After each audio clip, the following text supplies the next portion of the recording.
One-stop solution from nursery to grade 12. Take your school to the next level with Birla Brainiacs. Good afternoon, everyone. A very warm welcome to the panel discussion. I'm really thankful that you have taken out your precious time and you're joining us today for a discussion on a topic like trends in modern education. My name is Akanksha. I'm a Senior Manager Academics with Birla Edutech. And today we have three panel members with us who will be taking this discussion ahead. Let me introduce all to you. We have with us Ms. Priya Matthew, who has an experience of over a decade and teaching in various boards, especially in IGCSE. She has experience of teaching in not only in Mumbai, but also schools like GEM in UAE. Apart from that, we have Ms. Supriya Pathwe. She is the IGCSE coordinator at BOMIS Walkeshwar. She is a software engineer by profile, but since she has a lot of interest in education, she's an educationist and is also teaching our students subjects like ICT and mathematics in BOMIS Walkeshwar. Last but not least, we have Ms. Hina Desai, a principal and educator who has experience of over 25 years as an educationist and has been a leader since 14 years. She has done a PhD in child behavioral science, and currently she's guiding our students, teaching our students, and leading our students in our school, BOMIS Walkeshwar. I'm handing over the mic to her now. Today we will start the panel discussion on the topic, and I'll be joining you back again. Over to you, ma'am. Thank you so much, Akansha. That was really sweet, crisp, and nice introduction of the team, the panelists today. The topic is very close to my heart, the trends in modern education, because I personally believe that education is dynamic and it needs to keep on changing as per the requirement of the society to fulfill its own purpose. Now, if I'm talking about the trends in modern education, I would rather like to introduce my school first, which is Birla Open Minds Walkeshwar, International School, Walkeshwar. My school is a boutique school, okay, and it is a very new school, hardly 3 years old. But the kind of curriculum that we are imparting to our kids can be called, within inverted commas, modern education. We are looking at education as a tool to bring about change not only in the human being, but also in the society at large. And that having said, curriculum plays a very, very important role in doing this. I would like to inform you all here, take this opportunity to tell you all that we have been awarded, even in the last 2 years when there was pandemic, the school has been awarded for implementing education in blended learning method, and we intend to go a long way from here. Having said that, let us talk about what are the kind of approaches we have at our school. We have with us Ms. Supriya and Ms. Priya, who would take us through the presentation. Ms. Priya, over to you. Yes. So, good morning, everyone, and it's nice to be here to be a part of this discussion. And ma'am has already spoken so much about what the trends in modern education are, how we have evolved. The pandemic has taught us so much about modern education, rather becoming an online education system now. We have evolved with technology. Our primitive ways of education has now become, I can say, history. So now we are going to show you a few glimpses of how we deal with the trends in modern education at school, be it homeschooling or be it within the walls of the classroom. Very important, these are our learner attributes. Like Hina ma'am very clearly said that we believe that our children who are under our care, they must go out into the world and become global citizens. So we ensure that through our curriculum. We call the learner attributes as RISER. It's abbreviated as RISER. I will take you through each. Let's talk about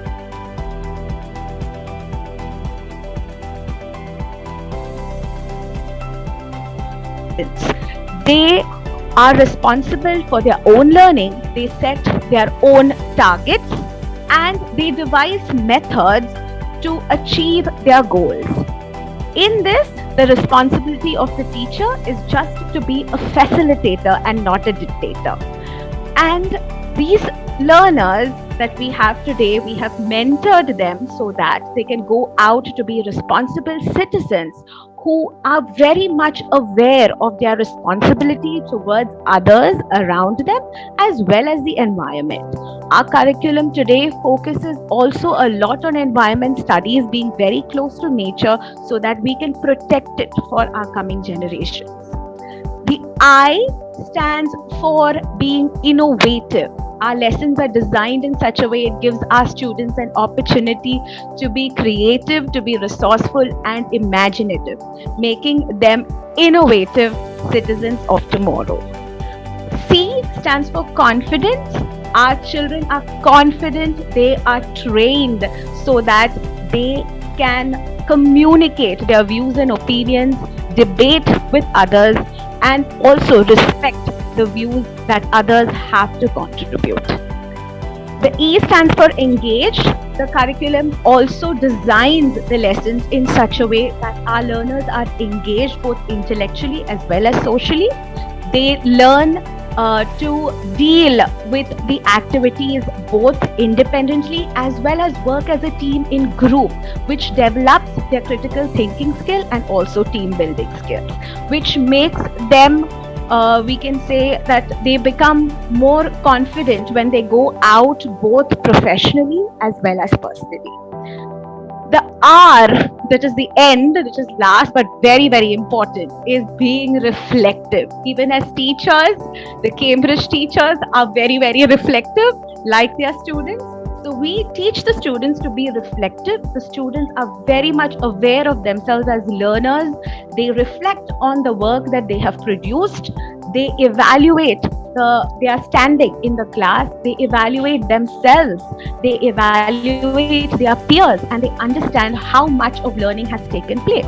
So for this, in our classrooms, we generally give them last 5 minutes for self-reflection. They either create a self-reflection log or they just write an exit ticket where they just reflect and think about 2 things that they have learned today. So it could be as simple as that. So reflection is very, very important, and this gives an idea to the teacher about how much learning has taken place, and she can then reflect and take her class forward from there. So these attributes are very, very important for every learner in today's modern education. I move forward. I will hand over to Ms. Akansha Chandan. She is the Senior Manager of Academics. She would be speaking about the curriculum. Ms. Akansha. Thank you, Priya. Thank you for giving me this opportunity. Here, I would introduce a little bit more about myself. I'm a senior manager academics working with Birla since almost 5 years. Apart from that, I have a total experience of almost 13 years into education. I've been a teacher myself. I've been into content creation. I've been into training, and I have a love for teaching and sharing knowledge. Now, when we talk about education, the topic today is more, about difference between the modern education and how we need to move from the traditional setup to modern education system. At Birla, we believe that there are a lot of schools all across India who are working really hard to bring the level of education up. But what makes one, education entity different from other is their mission and vision with which, they work ahead and create their curriculum, implement and have a day-to-day education system in their school. We understand that we are in a current world wherein, it may happen that a person who has scored 99.9 or 100% marks may end up joining a startup which is owned by a plain graduate or maybe an undergrad. So what makes a person successful in today's world and modern world? It's life skills. You may or may not have a complete 100% score in your academics, but if you're good at life skills, if you are able to dream, if you are able to solve your own problems, if you are confident enough to speak, if you are empathetic enough to understand the needs of other people, you can be successful. So the mission and vision of Birla EduTech, Birla Open Minds, Birla Brainiac, these are the entities through which we are sharing the, empowering the people and sharing the knowledge. The whole vision is just to ensure that we are creating students, we are empowering our students with all the life skills which make them capable of handling all their problems on their own and succeed in life. We want to ensure that the kind of education which is given to a tier 1 city child is given to a tier 2 or tier 3 city village child also. And to ensure that, we are taking 2 steps. We have a team of content creators sitting in our head office in Mumbai. I'm working with them, a senior manager academics. They are the people who have not only the experience of teaching across various boards, but also have created content, who are trained on different, latest techniques of education, latest methodologies. So first step, we are creating a world-class curriculum, which we are sharing with all our schools. We have more than 100 schools across India, wherein we are sharing a very beautifully curated curriculum, wherein teachers need to just go through the same and implement in the class. So we share a world-class curriculum, and second step, we train all our teachers to make them, confident, capable enough to execute it, to ensure that all our students, all the students from tier 1 to tier 3 city are getting all the life skills, all the education which will make them eventually successful. So I'll just quickly tell you both the things. What do we do when I say we share curriculum? Whenever we have a school tying up with us, in curriculum, we share first a teacher's curriculum guide, a teacher's handbook. The entire year syllabus is divided into term 1 and term 2, different parts. And we go into the details of creating lesson plans for each and every topic. So the teacher's handbook will carry a 35 to 40 minutes lesson plan, wherein they will be guided how effectively they can teach a topic in the class with various, latest methodologies to ensure that the complete information is shared with the child and understanding is for the longest time. We have created beautiful lesson plan keeping in mind the multiple intelligence theory, WAC theory, that means we are catering to all visual, auditory and kinesthetic students. We believe in learning by doing, so there will be ample opportunities for students to learn by doing various activities. It can be an individual, pair or group activity. Apart from providing a detailed lesson plan booklet to teacher, we also provide course books to our students, which are practice books. They'll help the student to practice the concept not only in class as classwork, but also homework. Apart from that, teachers are equipped with all the additional resources which can help them enhance the teaching experience in class in terms of audios, visuals, videos, PowerPoint presentation, flashcards, stories, and also we create the assessments at our end. So when the teacher is given an opportunity to teach in the class, all responsibility given to them is just go ahead and execute the curriculum. And later on, the assessment which I share with them, they have to execute the assessment, answer guides are shared. They have to just do the checking, and we also share the report cards in the soft copy. So even the assessment recording will be done by the teachers based on the report cards shared by us. Apart from that, we will also, for primary years, we also provide handwriting and grammar books. Net, I would say that whenever we are holding hands with the teachers of any of our school, we ensure that they are completely equipped to share the knowledge in the best possible way. Apart from sharing the curriculum, in the hard copy, we also provide the digital content. So the children who are sitting at home, whenever they are not able to, now we are talking about the blended learning in the modern education system. So our all content is available in the digital format also, so that the student have access right at their comfort of their home, and they can do their revisions and practice from home. Apart from curriculum, we also train our teachers in 2 steps. Initially, when the session starts, we do an induction training with the teachers, and our induction includes an in-depth knowledge of the curriculum, code of conduct, a little information for especially preschool about the phonics, some general topics like good touch, bad touch, how to create a beautiful learning environment.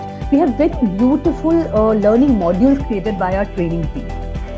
different teaching methodologies, art integration. So in the beginning of the year, we provide an induction training to the teachers to make them prepare, and after that, during the mid of the year, almost when half of the term is over, we also connect with our teachers again, and we share some enhancement trainings with them. For example, for preschool, we have some beautiful training modules on storytelling, life skills, STEM education. For full school, that is from grade 1 to grade 8, drama in education, art integration, something like Bloom's taxonomy. In current world, we give a lot of importance to multiple intelligence.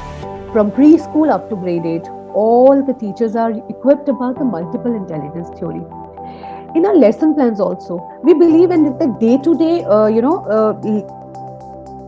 execution of education. Every child can be given an opportunity to enhance these multiple intelligences. So whenever we have a 35 to 40-minute lesson plan being executed in the class, there are ample opportunities to cater to at least 2 to 3 multiple intelligence and enhance those. The lesson plans which are created, the curriculum which we are sharing up to grade 8 does not cater to any particular board, CBSE, ICSE, IB or IGCSE. We have created our own amalgamated curriculum to ensure that any child who's coming from any other board to our school is capable of understanding everything, and any child whose parents may get transferred, mid-year or any time between to any other board, and the child has to shift to a board, the child will be always feeling confident and at par. So up to grade 8, we have a beautiful amalgamated curriculum being shared from preschool up to grade 8. We ensure that the curriculum is shared and there's a complete hand-holding with the teachers to ensure the complete execution. We provide teacher training at place as well as online, since we are into blended mode. So it will be always ensured that, we have providing the best practices. One of our school is Bomis Valkeshwar, as Hina ma'am said. Under her leadership since last 3 years, we have a very successful, execution of our curriculum with very beautiful feedback from students. So I would just like to propose that, under the entity Birla Brainiac, now we are offering it to all the schools who would like to join hands with us and want to ensure that their children are getting this world-class curriculum and exposure to latest methodologies and life skills to be successful in life. Thanks again, Priya, for giving me this opportunity to, talk about our curriculum. Over to you. Thank you so much, Akansha, for that wonderful insight of what happens at the background with the curriculum. Yes, Priya, if I may just interrupt. Sure, ma'am. Wonderful. Listening once again about the beauty of curriculum that we have created. Let me just add to what you've said over here. Yes, the curriculum that is created at Birla Open Minds caters to IQ and EQ and SQ, but something that is an additional quotient over here, which I would like to say, and some of my parents have also given the feedback, is the HQ, the happiness quotient. Okay, how we intend to make the child happy while learning is going on is something that is unique about Birla Open Minds curriculum. So I really wanted to add that bit because my parents have also been giving me good feedback about how the child is happy learning this curriculum. Yes, over to you, Priya. I'm sorry I interrupted and took some part of your time. Thank you. you. No, thank you, ma'am. You gave me a lead here. The happiness quotient here, like ma'am said, it just comes because every child feels that their necessity is catered for. Like we have 5 fingers, they all are different. In a classroom, you have 20 children with 20 minds working, 20 brains working. So they are all different and all have their own personal needs. We cater to them through our lesson plan. Our curriculum is beautifully designed to meet each and every child's needs. So here are a few examples, like Miss Akansha was speaking about multiple intelligences. So here we have a few examples of our children involved or engaged in activities which involve these multiple intelligences.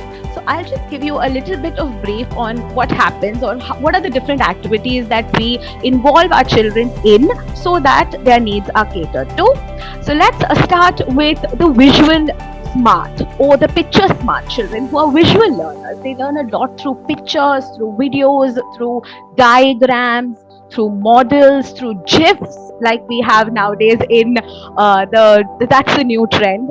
Okay, or they make movies. Children have YouTube shorts. So this is a different way of how the type of education has now evolved. Initially we just had diagrams or a picture shown, but now it is models, GIFs, simulations, so many different things which the visual learner can look at and grasp the concept. We then come to the nature smart. You can see here children can be taken for nature walks, they can be taken for nature trails, they can be sent out to a field trip, planting activities, gardening activities. We just allow them to soak up the nature. So it is, even if they are not in school or they are at home, they are homeschooling, yet we can have them go out, get the experience, and then come and share it in the class with everyone. So that is nature smart. We also cater to kinesthetic needs of children. Children are very kinesthetic, and being kinesthetic, we all are rather kinesthetic. We all need that activity, the hands-on feeling of something. When there is a hands-on learning, it always stays in the mind because the child can touch, feel, do, and learn, which has a longer impact and it stays for a longer time rather than just mugging up or rote learning a particular concept. Then we come to word smart or linguistic. The children are given lots of opportunities with us through classroom debates, classroom discussions. We have jam sessions where children just speak for a minute about what they have learned in today's class. Could be as simple as that. You can also have recitals. You can have them. You can have elocution. So these are just a few things which we generally do. Play crosswords, play word games, play the word wall, which is an online app. So all these are now the modern trends that we use. Then speaking about being music smart, as today's education, the modern education has a lot of fine arts that are involved in our curriculum. So we use music as well. So I'll just show you a few examples. So this is how we link music to our classroom is by using, you can just show our children a song, the periodic table song, the most favorite one. That is, it helps the children memorize the elements in a periodic table. You can simply have a rap creation. Children are very good at it, though we think that it could be difficult, but children are very, very good at creating raps and poems and memorize the concept easily. We also have different songs in science, for example, the blood cells, teaching them living things, non-living things. So there are so many things we use so that all the learners are catered for equally. Being self-smart is very, very important. That means having a self-reflection, understanding yourself. It is very, very important. The intrapersonal skills have to be developed for every individual for that matter. So we train our children to be self-smart, understand themselves as learners, and then plan their way forward. Because only if they understand where they are in a particular concept at that moment, only then they can work on where they feel that they are falling back and then move forward. So this is how the different multiple intelligences are taken care of in the class. Now, if I move forward to another example, is interdisciplinary curriculum, like Ms. Akansha said. All the different subjects we can amalgamate and then it can be taught. So I feel that interdisciplinary curriculum is very, very important because when you are teaching a particular subject and you've taught them a concept, the children don't take it so seriously because they do not know that this particular concept can also be linked to different other subjects.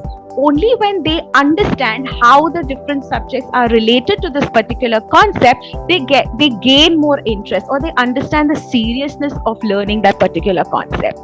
So these are a few examples where the body parts of a human being are related to the computer parts.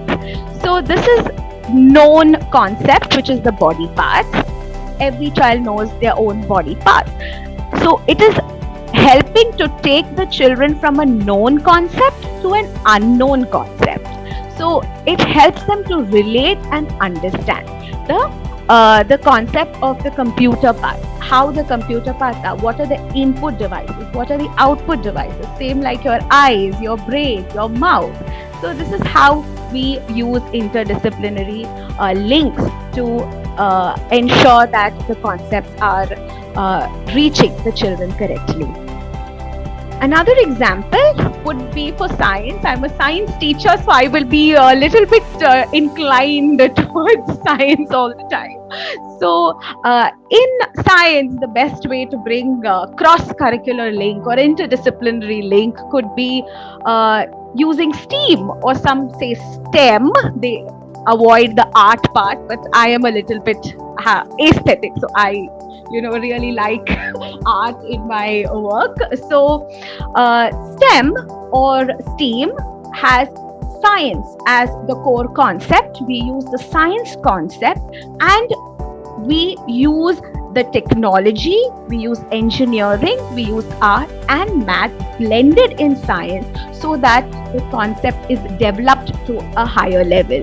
So for example, you can see here, these are the pictures of different work from our children who have done the STEAM work in class. And I must say that all this has been done at home during the lockdown. So it is nothing that has been, that cannot be done at home. They need not be in school also. They can do it at home as well. So if you see here, there are models made. These are electricity. The circuits are being used over here. So the core concept here is electricity and circuits.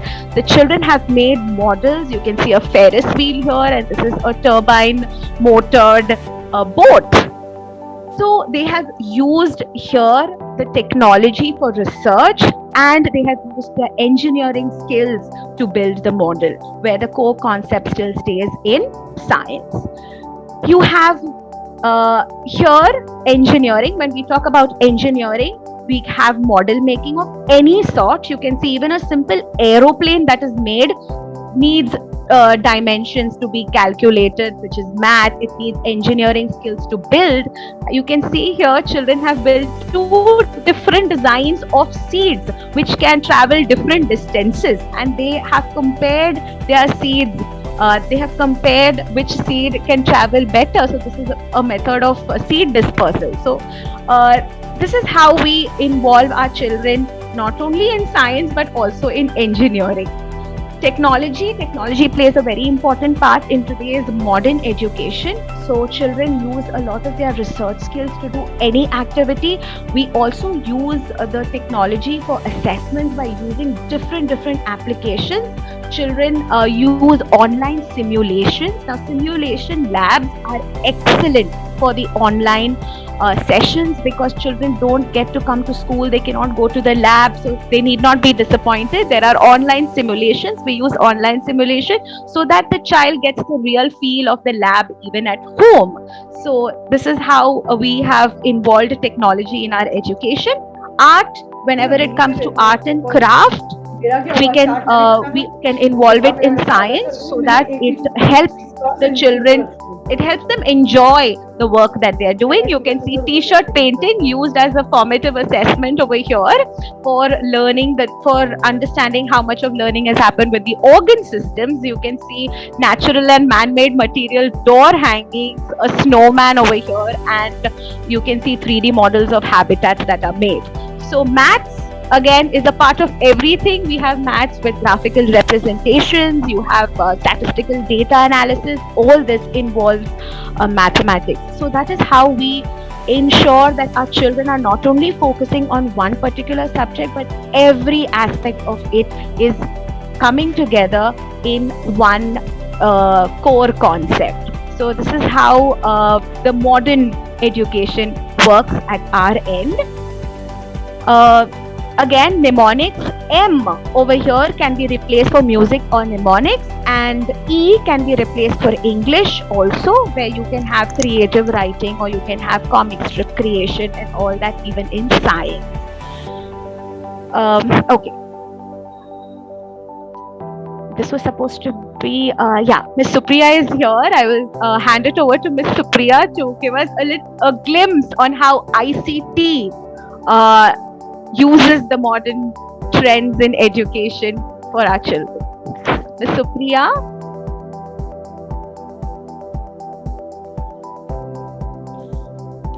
I think there is some connection issue with Miss Supriya there. So we can continue, Miss Priya. No problem. Okay, so this is ICT. This is an app which uses, you can create comic strips of a particular concept. You can see she has uploaded a child's work over here. The child has made a comic strip on the learned concept. You can also build games. Like in science, we can use Scratch to make the water harvesting game. Children have made the digestive system game. So they can link ICT to other subjects, and then which helps them to bring that interdisciplinary link in the classroom. The next is experiential learning is what we are using, and experiential learning is learning by doing. So when you do something, like I said, it always sticks in the minds of the learners and it helps them to retain the information for much longer time. So this is a small example where the children were at home and we were trying to talk about the mechanism of digestion. Now, when you say digestion, though it is always happening in our bodies, it is very difficult even for a child of grade 8 to actually visualize what digestion is, because it's a very abstract concept. It is happening in your body and you cannot really see it. Now, videos are there which show the process of digestion, but there is nothing like getting your hands into digestion. So what we have done here is that we have replicated the entire digestive system using very basic things that we find at home. First and foremost, we have food here. You have a big bowl, which is the mouth. We have teeth. The biting teeth are scissors. The grinding teeth are pair of glasses. We have a stomach, which is a bag. We have blood here in the form of water. We've used a sock to show the tube of the small intestine and the large intestine. Let's just take a quick look at how engaging this was. It could get messy, but it was enjoyed by our students. Every child, right from grade 1 to grade 8, enjoyed this activity thoroughly. Because children are kinesthetic, they need that feel of how it is. So first, we cut the food, put it in our mouth, we chew it, and we put some saliva in the form of water, allow it to nicely smash up, and then we put it into our stomach bag.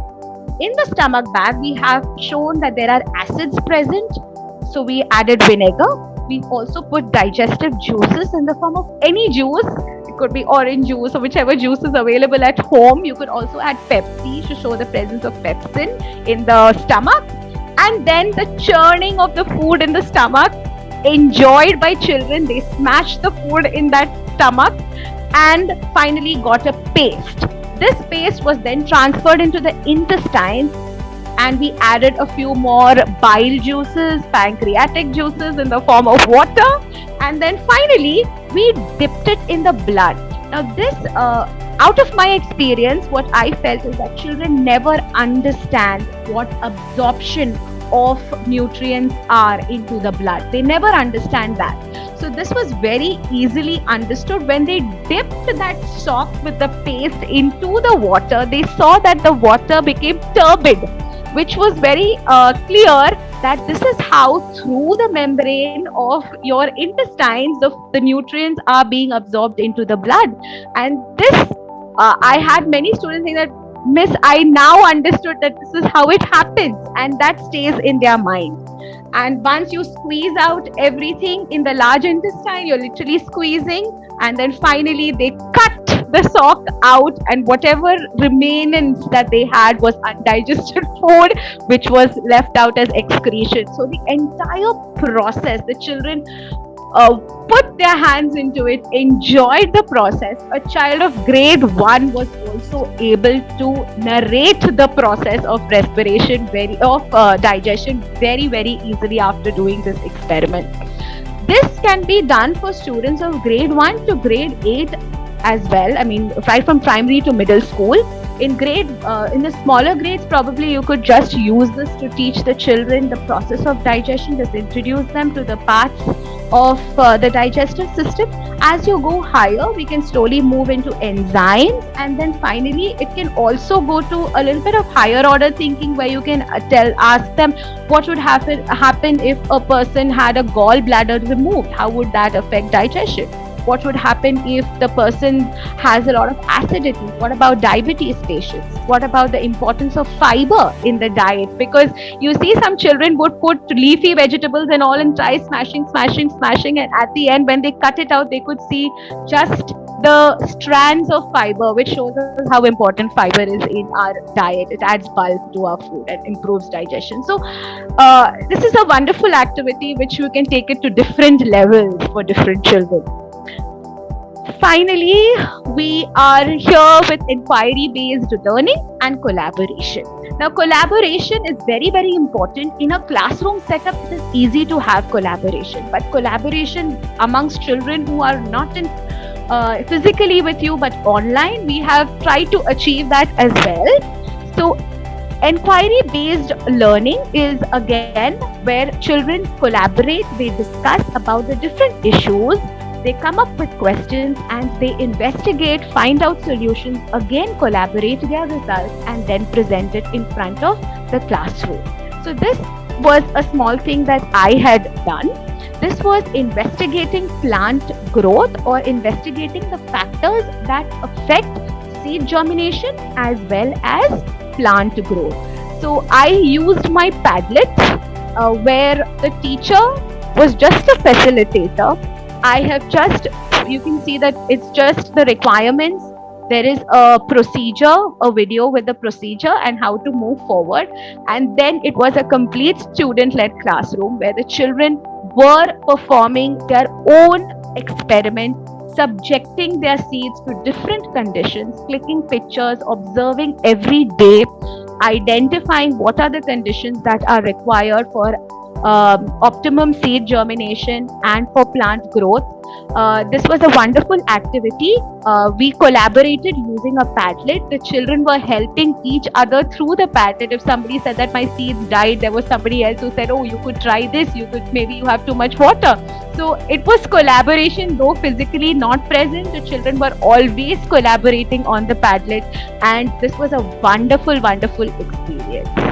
So this is how we joined the inquiry-based learning with the collaborative learning. This can also be done in English and other subjects. I would like Hina ma'am to kindly give us a small brief on how inquiry-based and collaborative learning can be done in English.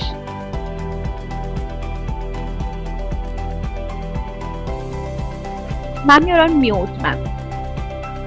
Thank you, Priya. It is very often said that science is a subject where, children can do a lot of experiments. And these kind of, methodologies, teaching methodologies can be very well put to use. But what about a subject like English? Well, just to inform our audience over here, we used inquiry-based and collaborative learning to write a letter, to write a formal letter. In fact, we had sent across a survey sheet. The children had to go around their community in their own locality, and they had to collect the survey of the road conditions. And when they found that the road conditions were not that good, they were supposed to write a letter to the authorities, trying to find a solution to this kind of a problem.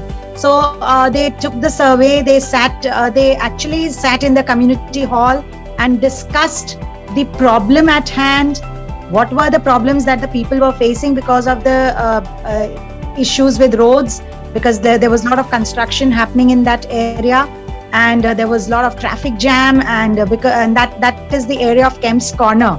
That area was recently under construction. So that area, they kind of figured out what the problems are faced, and then they also sat together to understand how the solution could be found.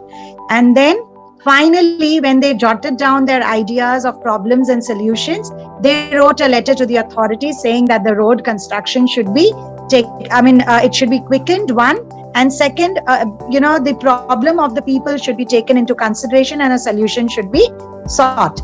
So this kind of letter writing, gives them a lot of, letter writing happens to be a very drab topic in today's world where children are busy with their gadgets. They don't believe in writing letters. They don't, because they have emails and they have WhatsApps, and they can send across messages ASAP. But when it comes to teaching them writing skills, when it comes to teaching them letter writing skills, formal letters and informal letters, this kind of technology, this kind of methodology could be used, and we saw that the impact was very good. So that is how English also used this kind of methodology, and children enjoyed this method. They wrote wonderful letters. Of course, there was a lot of feedback session with the teacher and the student, but the end result was beautiful. So that's how we introduced this inquiry-based and collaborative learning in English also. Yes, Priya. Thank you so much, ma'am. It was a wonderful example. I think all the English teachers would now be in a race to find out something about this. Absolutely. Thank you so much, everyone, for your time. We hope we have conveyed to you the trends in modern education effectively. Thank you very much. Ms. Akansha. Can you just give a closing note to this particular panel discussion? Yes. Unfortunately, we could not have Ms. Supriya online because of some network issue which she messaged just now. So nonetheless, this I suppose this entire thing has been able to meet its purpose. Ms. Akansha. Thanks a lot. It was a wonderful session. Thank you, Hina ma'am. Thank you, Priya. Please convey my thanks to Supriya ma'am also, though she had a little technical hitch. But it has been pleasant listening to you. It was really a pleasure to discuss. We are creating a beautiful curriculum. But to get to hear how teachers are effectively implementing it, how students are being benefited, how they are appreciating it, learning it, and you are getting a good response from the parents also, is very, very, very encouraging for me as well as the entire team I'm working with. And we really look forward to keep receiving your feedback, making our curriculum even more beautiful day by day, and benefiting not only the students, schools which are already tied up with us, who have joined hands, but also to expand our horizon and provide this beautiful curriculum to all the schools across India who would like to provide this facility to their children. Thanks a lot for being there. I really appreciate. Have a great day. Thank you, everybody who's present today, and all the best to all of us, and have a good day. Thank you so much. A Radio School with Birla Brainiacs.